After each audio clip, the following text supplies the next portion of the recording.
Over the past few months I've been putting together a dedicated PC to run FSX Flight Sim 10, and it's a lot harder than it sounds. There's a lot of pitfalls and I've made a lot of mistakes, so I thought I'd try and share a bit of what I've learned in the hope of helping other people out.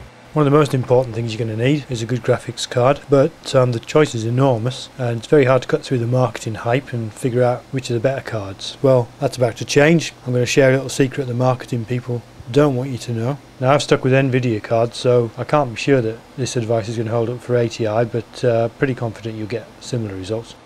So let's have a look at some cards. This is the crappy graphics card that came with my so-called mid-range gaming PC, thanks Currys. It's a GT120 with a gigabyte of RAM, and you can see it's a skinny, insubstantial sort of thing. Totally inadequate for running FSX in high resolutions with good anti-aliasing.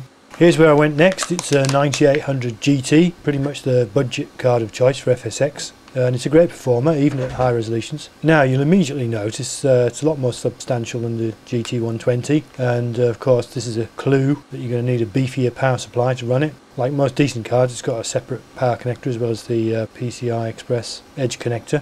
This card still falls down a bit if you want to run a triple head to go for ultra widescreen. So next up, this baby. You almost need two hands for this one. It's 275 GTX. It's got 1.7 gigabytes of RAM. It's got shaders and cores and heat pipes coming out of its ears. Now, if you don't know what all that means, well, it doesn't matter. All that stuff about cores and pipelines and shaders is just marketing hype. So here's the real trick. Pick it up. What does it weigh? So look at these. GT120, 200 grams, more or less. 9800 GT, 500 grams, near enough. 275 GTX, a kilogram. Now, that translates directly to performance. So taking that crappy GT120 as a baseline, the 9800 weighs 2.5 times as much, translates into a 250% increase in performance. 275 GTX, 500% increase, that's 5 times the performance. So in terms of frames per second, the GT120, 15 frames per second, 9800 bumps it up to 45, 275 GTX bumps it up to 75. Now, what's going on here? Well, this is Moore's law, of course, in action. Moore's law, in case you're not familiar, is a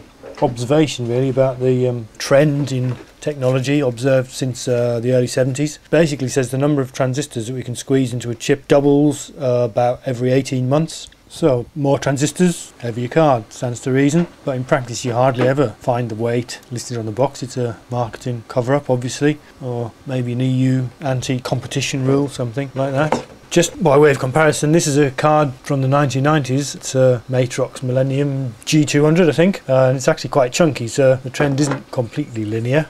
Anyway, I think quantum theory has been invented since about then, so obviously that makes everything smaller.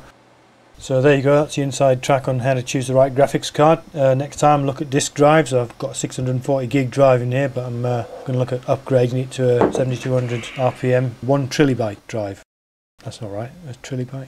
Isn't that an extinct fish or something? 1 TB drive anyway, whatever that is.